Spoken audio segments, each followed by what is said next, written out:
Olá, amigos e amigas do saber. Nesse episódio de hoje, nós vamos discutir ciência e religião. A pergunta que nós nos colocamos é: a ciência refuta a religião?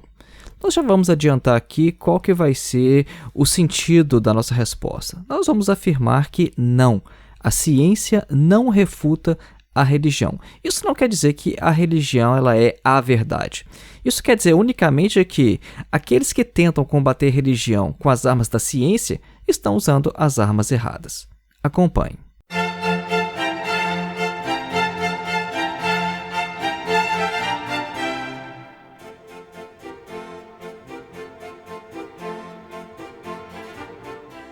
Antes de iniciar, um breve recado. Faça sua inscrição em nosso curso de Introdução à Filosofia, dos Pré-Socráticos a Sartre. O objetivo do nosso curso é colocar você em contato direto com alguns dos principais textos de alguns dos principais filósofos de todos os períodos da história da filosofia, desde os pré-socráticos até o século XX com Sartre. O nosso curso tem mais de 14 horas de duração e é um curso que tem certificado ao final e que você pode fazer no seu ritmo, no seu tempo. Você tem acesso vitalício, não há prazo para iniciar ou para terminar. Então, o link para o nosso curso está na descrição deste episódio, ou então você pode encontrar o link também em meu site, que é www.filosofiaepsicanalise.org. Por que a ciência não refuta a religião? Porque ciência e religião têm objetos distintos, diferentes. A ciência ela tem como objeto de estudo o mundo natural, e a fé ela tem como objeto o mundo suprassensível, que a gente talvez poderia chamar na linguagem filosófica de metafísico. Então, elas estão em campos que só se tocam quando uma delas deixa o seu próprio domínio. O que a ciência pode refutar, na verdade, são as pretensões científicas da religião, mas não as suas proposições metafísicas. O que isso quer dizer? A ciência ela refuta a religião quando a religião ela se propõe a querer explicar o mundo natural. Por exemplo, quando a religião ela vem dizer que o mundo foi criado por Deus em 7 dias. Bom, isso é uma coisa que a gente pode verificar através da ciência. O mundo foi criado em somente 7 dias, de um domingo ao próximo sábado. Bom, através da ciência a gente pode verificar que a coisa não aconteceu assim.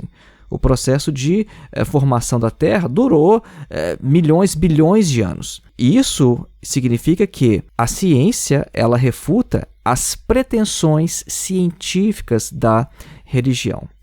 Agora, quando a religião ela não ultrapassa os seus próprios domínios, quando ela se mantém ali lidando com questões metafísicas, a ciência ela não pode fazer nada, porque a ciência ela lida com o mundo natural. O que é que a ciência pode falar, por exemplo, sobre a natureza dos anjos? O que é que a ciência ela pode falar, por exemplo, sobre a existência do céu ou do inferno? Absolutamente nada.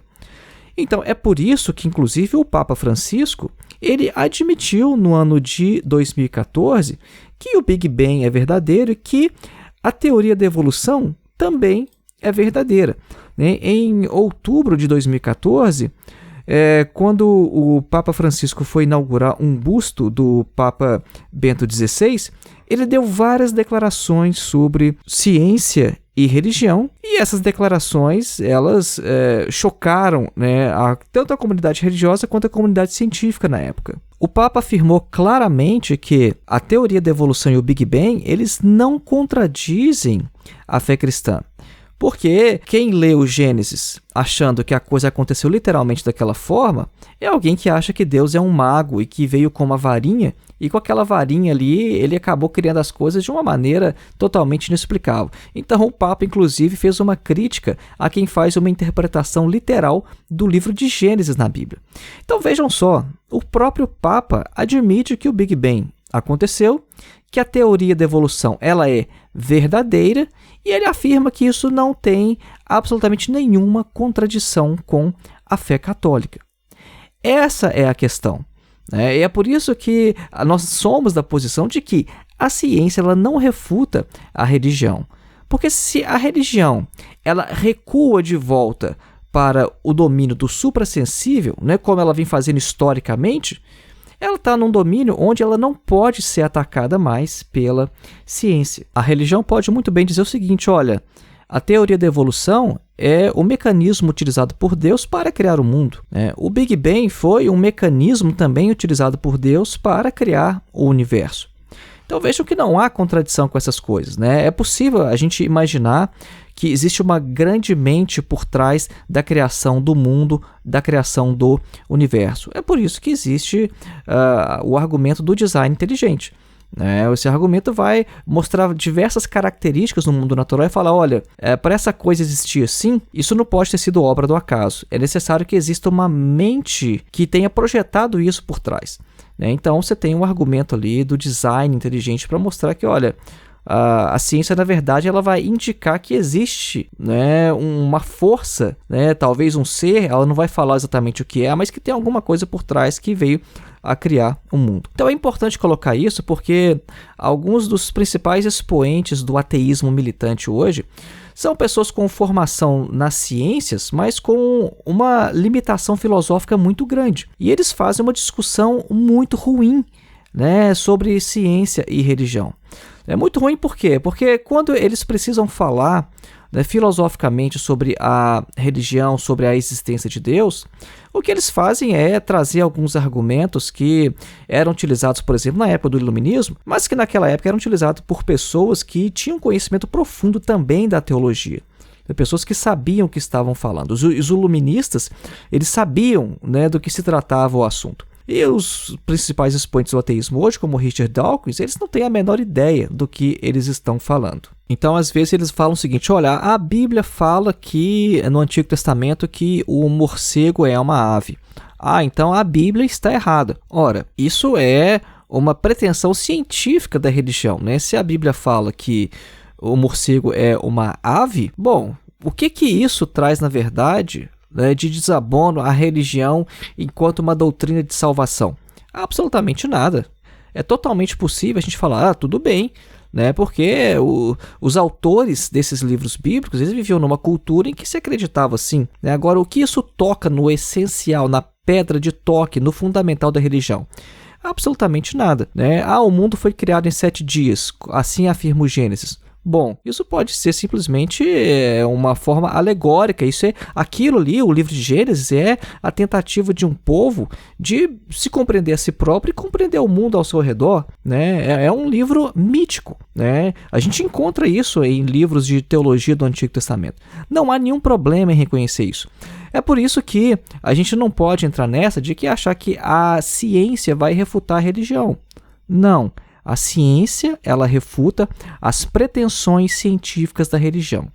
A ciência, ela pode combater a religião quando a religião sai dos seus domínios e tenta explicar o mundo natural. Agora, no essencial, a gente pode criticar a religião unicamente através da filosofia. Então, essa é a questão. A filosofia, ela pode criticar a religião. A filosofia, ela pode mostrar, por exemplo, como Kant fez, que os argumentos para provar a existência de Deus não funcionam. Agora, isso é uma questão filosófica. O que a ciência pode falar sobre os argumentos cosmológicos? Bom, isso não é da alçada da ciência. A ciência ela vai lidar com o mundo natural, vai lidar muitas vezes com aquilo que pode ser levado ao laboratório, pode ser reproduzido através de experiências. A ciência não pode falar nada sobre a existência de Deus. Então a gente não deve confundir essas coisas, né? A filosofia, sim, ela pode ser usada para criticar a religião, porque a filosofia e a religião, ambas lidam com questões metafísicas. Só que a filosofia não lida só com isso. A filosofia vai lidar com muito mais coisas, vai lidar com o social, por exemplo, com a arte, etc. Mas a filosofia, sim, a filosofia ela divide um certo campo com a religião, com a teologia, e é justamente o fato delas dividirem essa área comum é que torna possível a filosofia criticar a religião, criticar a teologia. Agora, a ciência não. A ciência, o máximo que ela faz é criticar as pretensões científicas da religião. Então foi esse aí o nosso episódio de hoje. Lembrando do nosso curso de Introdução à Filosofia, o link você encontra na descrição deste episódio ou então em nosso site www.filosofiapsicanalise.org. Um grande abraço e até a próxima.